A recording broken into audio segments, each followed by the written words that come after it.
Merci de m'avoir donné la parole. Et avant que je parle mon cas, donc je vais d'abord remercier à toute l'équipe de la SPOI et à tous les organisateurs de nous avoir nous inviter dans ces congrès.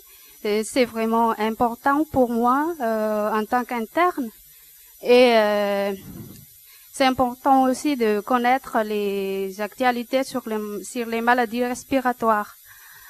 Et je veux remercier aussi à notre ami de l'île Maurice qui nous a aidés. Donc elle sait ce qu'elle a fait pour moi. Donc on va parler d'un cas de syndrome de Cartagena au stade de cœur pulmonaire chronique. Donc pour ce faire, nous allons suivre les plans suivants. Les syndromes de Cartagena, donc c'est constitué par un triade clinique. Il y a la bronchiectasie, le situs inversus et la sinusite chronique. Donc c'est une entité qui fait partie de la dyskinésie ciliaire primitive et c'est une maladie génétique qui s'est transmise sur le mode autosomique récessif. Et c'est une maladie qui est responsable d'infections respiratoires récidivantes des voies aériennes. Et ça peut donner aussi d'infertilité chez l'homme. Quels sont les intérêts? Donc c'est une maladie rare, survient sur un cas sur 32 000 naissances. Et dans 50%, les syndromes des Cartagena est associé à la dyskinésie ciliaire primitive. Elle touche les deux sexes et on trouve fréquemment chez les patients ayant une notion de consanguinité. La gravité de cette maladie, c'est que ça peut donner les déclins de la fonction respiratoire et ça peut évoluer vers l'insuffisance respiratoire chronique. Et aussi la gravité, c'est la récidive de l'infection respiratoire. Donc notre objectif, c'est de partager ces cas rares. Notre patient, il s'agit d'un monsieur de 30 ans qui est pasteur, qui est hospitalisé dans notre service en janvier 2016 pour problème de toux chronique. Et la toux est évoluant depuis environ 10 ans. Donc c'est une toux productive et quelquefois hémoptoïque, associée à une dyspnée d'effort, d'asthénie et un amaigrissement non chiffré, les toux évoluant dans un contexte fébrile. Et dans ses antécédents, donc il avait une notion d'otite dans l'enfance. Il est marié depuis 7 ans, mais qui n'a pas eu d'enfant. Il n'a pas d'antécédents d'irritable bronchique comme le tabac. À l'examen physique, son état hémodynamique était stable. Il était fébrile à 38 degrés 3. Il avait une désaturation à 82% en air ambiant. Et il avait présenté aussi d'hypocratisme digital, des râles crépitants bilatéraux et des signes d'insuffisance cardiaque droite. À l'imagerie, la radiographie du thorax a montré des condensations îlobasales bilatérales avec déviation de la silhouette cardiaque à droite. La radiographie de Blondeau, c'est pas de très bonne qualité, mais on voit quand même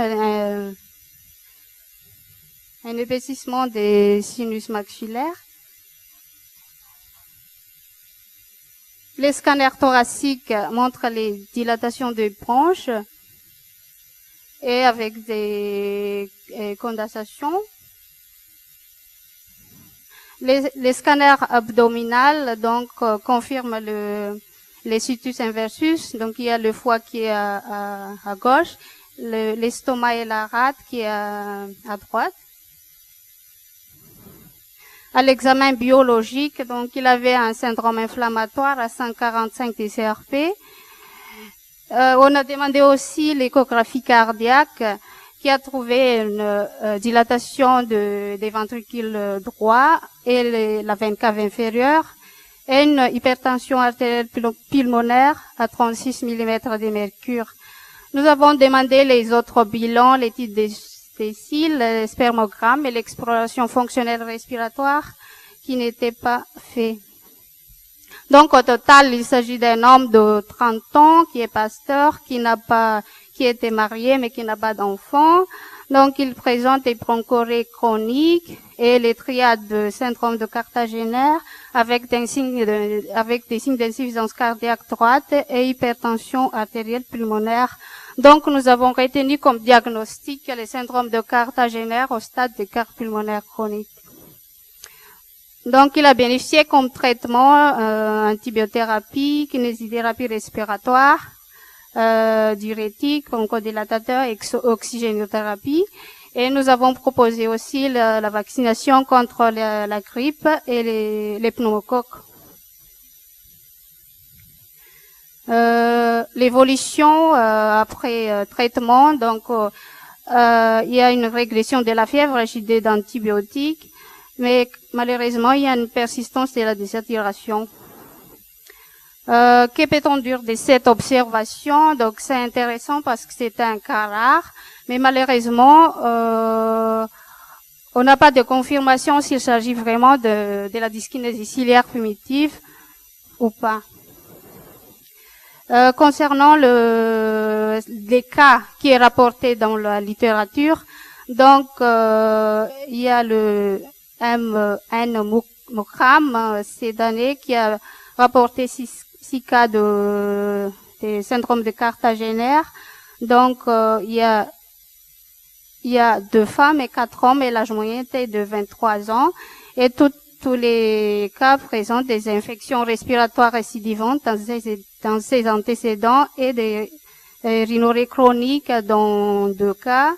Et le signe clinique est marqué par la bronchorrhée chronique, des râles crépitants et d'hypocratisme digital. Donc, pareil comme B.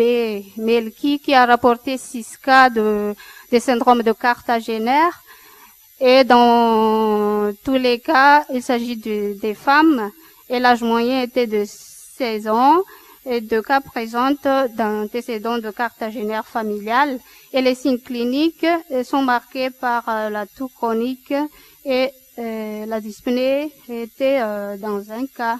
Donc pareil, à peu près pareil pour notre cas. Donc c'est un homme qui présente des bronchorrhées chroniques avec des râles crépitants bilatéraux. À l'examen paraclinique, donc dans tous les cas c'est à peu près pareil. Il y a les scanners qui montrent les triades et les traitements sont surtout symptomatiques. Donc il y a l'antibiotique, les kinés respiratoires. Donc pareil pour notre cas. On va parler un peu de cette maladie, la dyskinésie ciliaire primitive. Donc c'est une maladie génétique, on a dit tout à l'heure, transmission autosomique récessive, responsable d'anomalies fonctionnelles et ultrastructures des cils et aussi des flagelles. Dans 50%, cette maladie est associée à un syndrome de Cartagena. Donc voilà une coupe de cellules ciliées normales.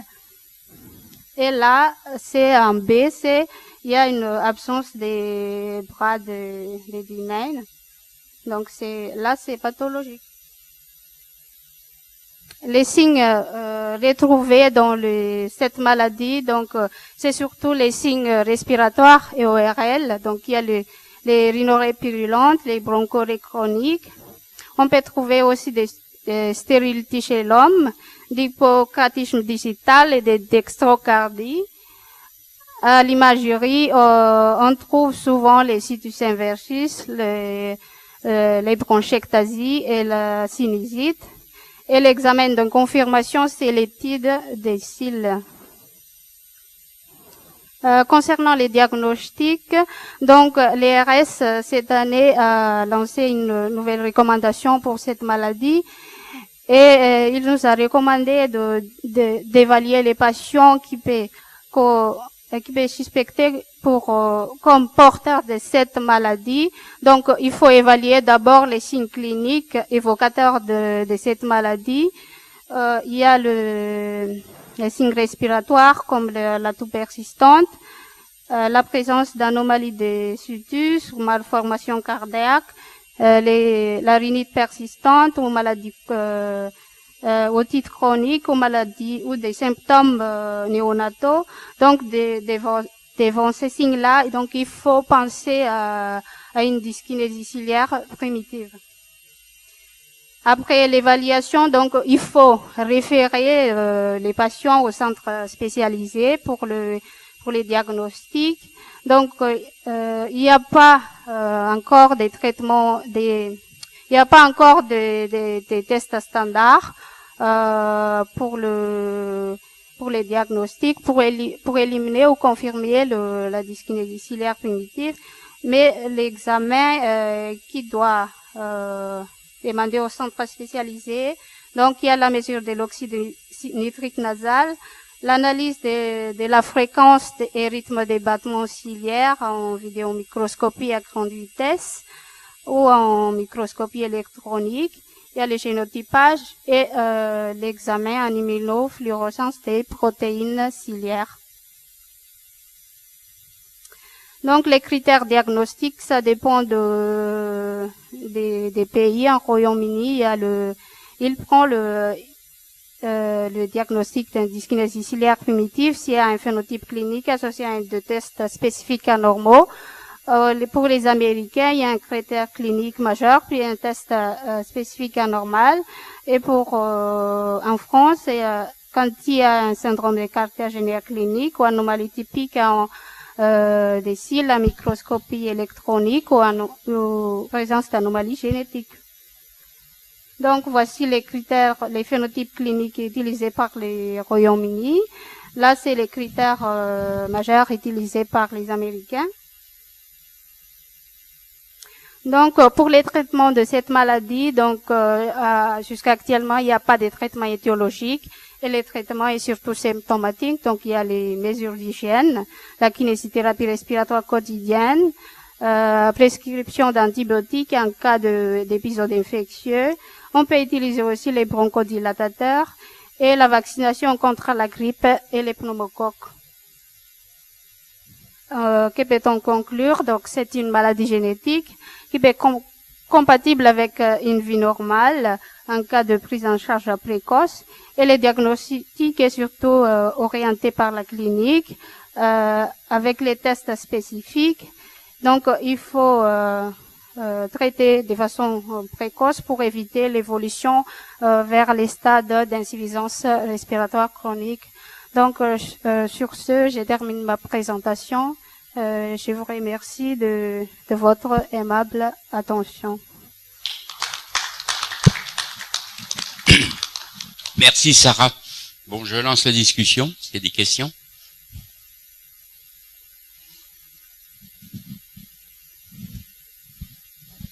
Thank you. Though I didn't understand talking about Cardigan syndrome. What I know that Cardigan syndrome in men is infertile. But what your experience in female is also infertile. My understanding also, female, they need also in fallopian tube, the cilia to move the egg. So do you have an experience of infertility in women with Cardigan syndrome? One can translate.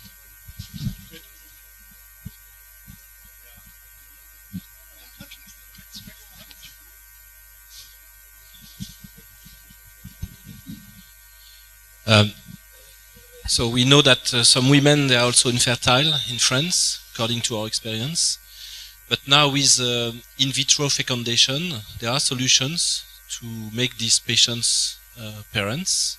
Even for men, I have 2 male patients, and they succeeded to be a father because of in vitro fecundation. Because of course, by natural way, they can't. The women also, they could be infertile because of the cells that are in the fallopian tromps, and they can't move. but they are not always infertile. So they can have, sometimes they can have babies. It does not rule out the diagnosis. So if you have everything else, then you should think about Carter-Jenner syndrome. So usually infertility is not the way of entering the diagnosis in women, usually. But I want to insist on the fact that now with in vitro fecundation methods, these patients can be parents.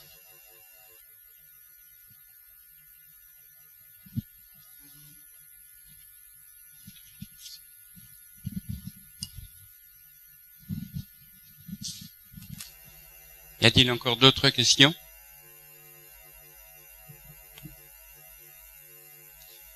Bien, ben encore merci.